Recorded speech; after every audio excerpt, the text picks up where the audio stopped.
बांग्लादेश, अफगानिस्तान और यूएसए से मैचेस हारने के बाद होपलेस फील करना काफ़ी नेचुरल सी बात है ना। लेकिन आपने इस वीडियो पे क्लिक किया, इसका मकसद है कि somewhere deep inside your mind एक छोटी सी होप है ना। वरना अगर आप किसी चीज़ से ना उम्मीद हो जाएं तो आप उसमें टाइम इन्वेस्ट क्यों करना चाहेंगे।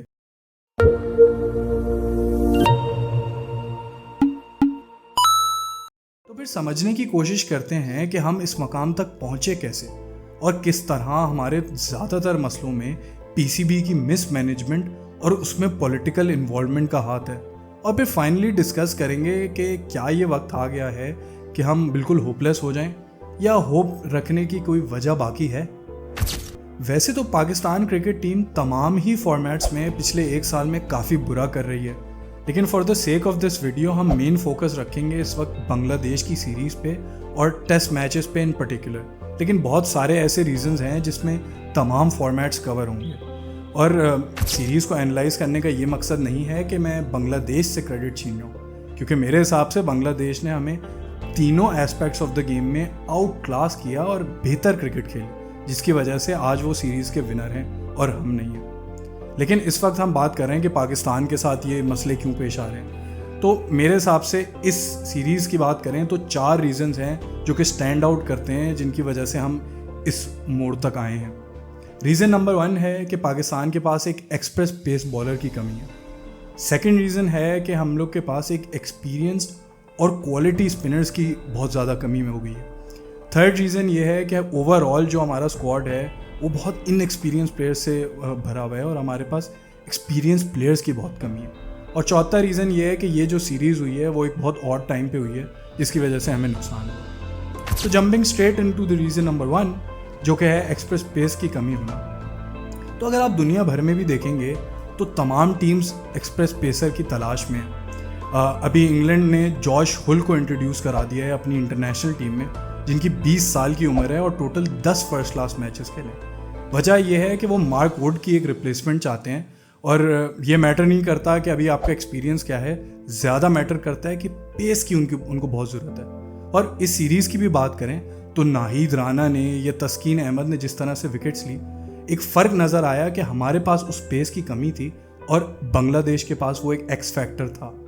और अगर आप 2000 में क्रिकेट को फॉलो करते थे पाकिस्तान की, तो आपको याद होगा कि तमाम पाकिस्तान के कैप्टन्स जब शोएब अख्तर उनकी टीम में होते थे तो उनको ओवर्स देते थे जब भी एक ऐसा स्टेज आए जहाँ पे विकेट्स ना प्रोड्यूस हो रही हो। और अगर शोएब अख्तर का उस वक्त मूड हुआ तो फिर मैटर नहीं करता था कि सामने रिकी पॉन्टिंग हो या ब्रायन लारा हो, वो जिस पेस पे और जिस लाइन पे बॉलिंग करते थे वो किसी की भी विकेट ले सकते थे। ये तभी आता है जब आपके पास वो एक्सप्रेस पेस हो, और जब हम फ्लैट डेक्स पे खेलते हैं तो उसकी इंपॉर्टेंस और ज़्यादा बढ़ जाती है। अब अनफॉर्चुनेट बात ये भी हुई कि शाहीन अफरीदी और नसीम शाह का पेस गिर चुका है। ऐसा नहीं है कि वो बहुत ज़्यादा एक्सप्रेस पेस पे थे, लेकिन वो अक्सर 140 प्लस टच करते थे।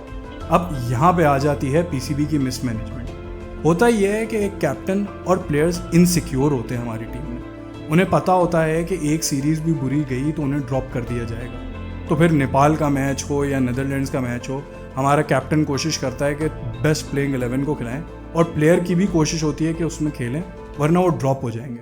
और अभी हमने ये रिसेंटली देखा था ना, जब शाहीन को हमने कैप्टन बनाया, उनको एक सीरीज़ मिली न्यूजीलैंड की, जो कि वो काफ़ी बुरी तरह हार गए और उनको स्ट्रेट अवे ड्रॉप कर दिया गया फ्रॉम कैप्टनसी।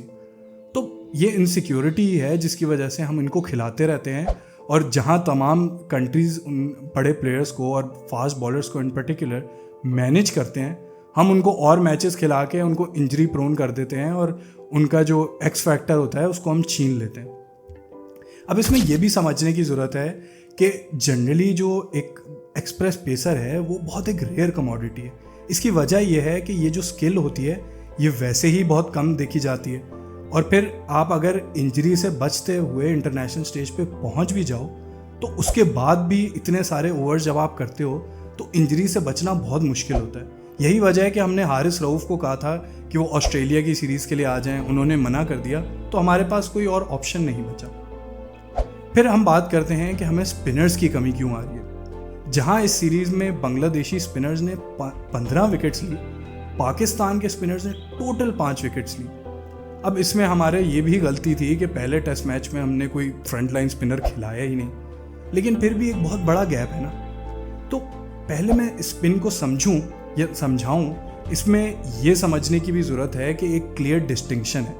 एक लेग स्पिनर और एक दूसरे किस्म के स्पिनर में बहुत ज़्यादा फ़र्क होता है। अगर अभी आप तमाम टेस्ट प्लेइंग टीम्स में देखेंगे तो आपको लेग स्पिनर शायद नहीं दिखेगा। ये मैं इसीलिए पॉइंट आउट कर रहा हूँ क्योंकि यासिर शाह हमारे बहुत मेन बॉलर होते थे, और जब से ये लेग स्पिन की इफेक्टिवनेस कम हो गई है वो भी बिल्कुल इनइफेक्टिव हो गया।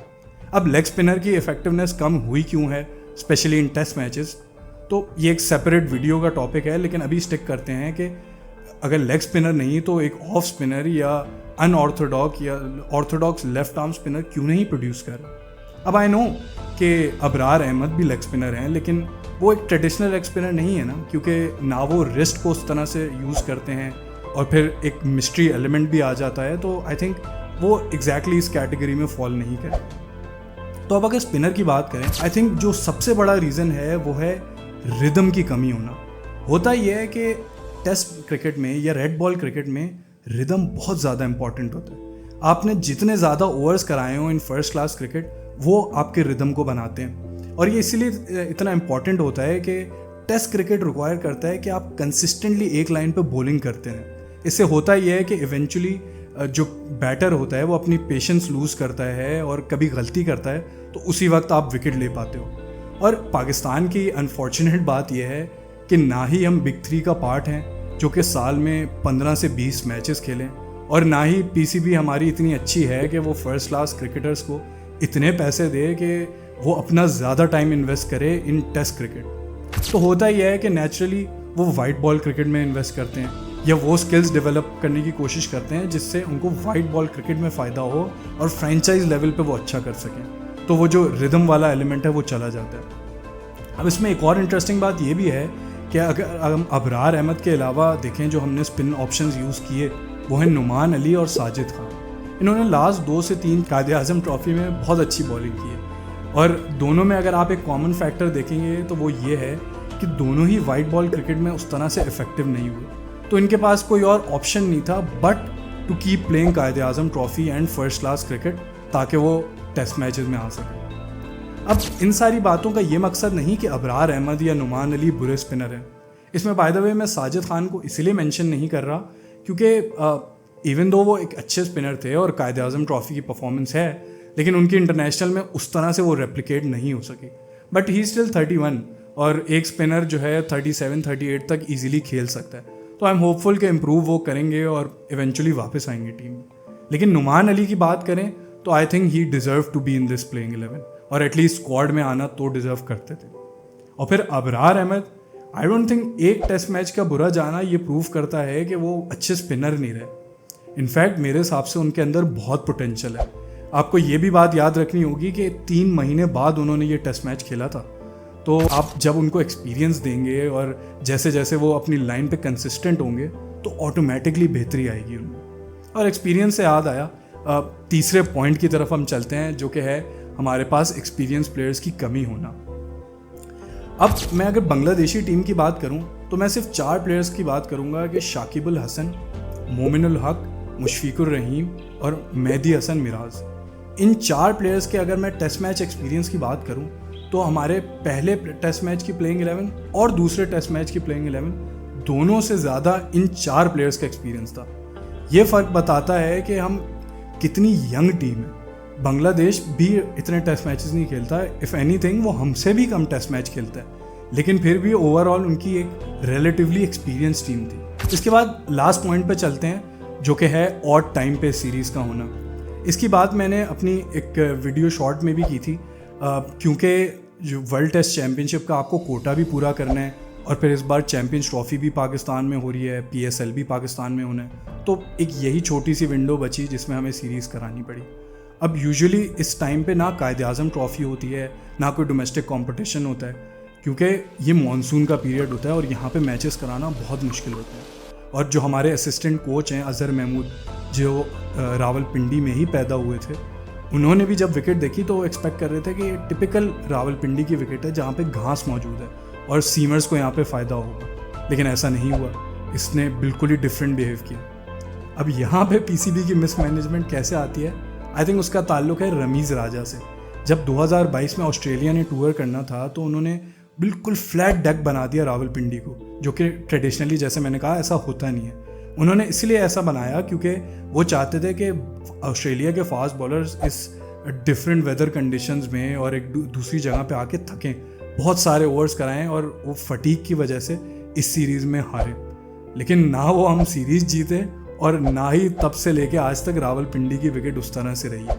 हमेशा हमारे लिए भी सरप्राइज़ होता है कि वो किस तरह से बिहेव करेगी। तो अब इन तमाम 4 रीजंस को देखें तो एक कॉमन थीम आपको दिखेगी, वो ये है कि पीसीबी हमेशा लॉन्ग टर्म का नहीं सोचती, हमेशा से शॉर्ट टर्म का सोचते हुए आई है। तो ऑटोमेटिकली प्लेयर्स भी उस हिसाब से चलते हैं। और ये होता क्यों है?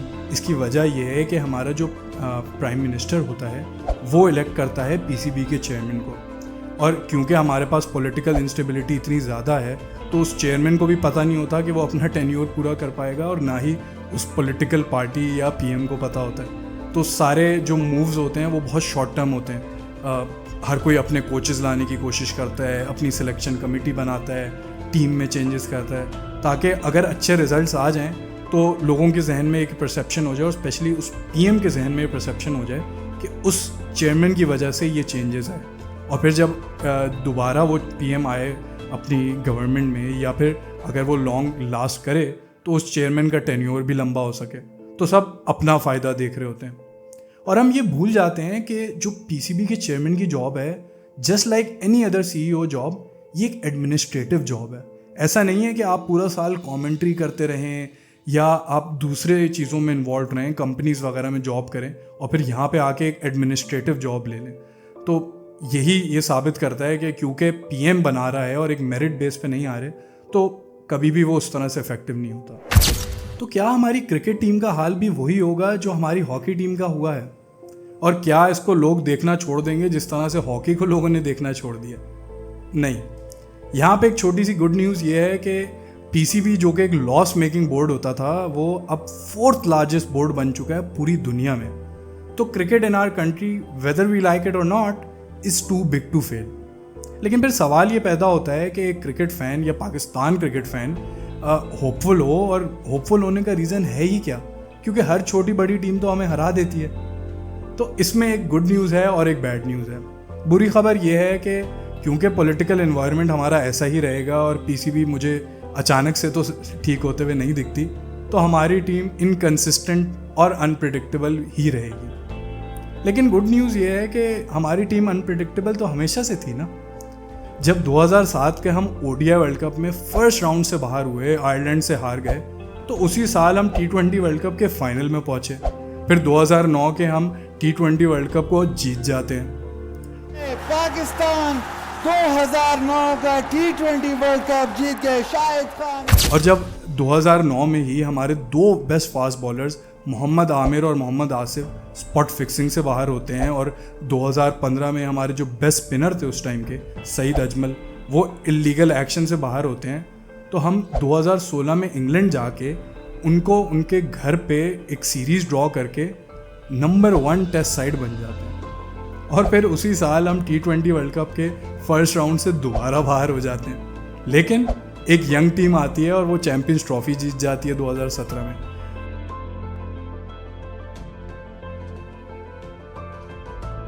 और फिर उसके अगले T20 वर्ल्ड कप में हम सेमीफाइनल तक पहुंचते हैं। फिर उसके अगले T20 वर्ल्ड कप में हम दोबारा फाइनल तक पहुंच जाते हैं। तो अगर हम इतनी बुरी टीम होते या हम कंसिस्टेंटली हारते होते तो हम बुरी टीम कहलाते ना।